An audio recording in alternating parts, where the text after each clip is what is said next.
অনলাইনে ঢুকলেই যেটা দেখতে পাই শশার আচার, শশার পিকেলস যেটাই বলেন, সারাদিন এটাই ঘোরাঘুরি করতেছে। তাই আমিও পরিশেষে বানিয়ে ফেললাম, দেখি কেমন লাগে।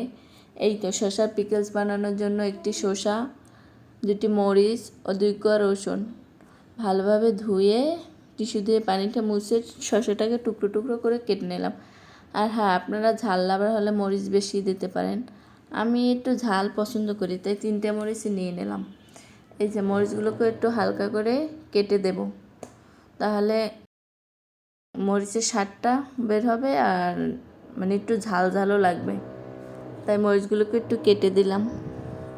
তারপরে একটা কাঁচের বয়ম নিয়ে এভাবে শসাগুলোকে সুন্দর করে সাজিয়ে ভরে নেবেন। এই তো আমার শসাটা একটু বড় ছিল, তাই আমার বয়মটা ছোট আসছিল না।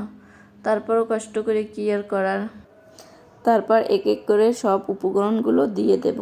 মরিচ, রসুন সবগুলো দিয়ে দিলাম। তারপর দিয়ে দিলাম পরিমাণ মতো লবণ, হালকা চিনি স্বাদটা ঠিক রাখার জন্য, আর হালকা মরিচের গুঁড়ো দিয়ে দিলাম, শুকনো মরিচের।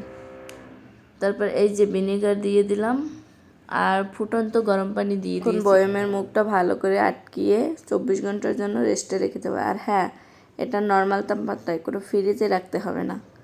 24 ঘন্টা পর আপনাদের সাথে রিভিউ দেব কেমন হয়েছে।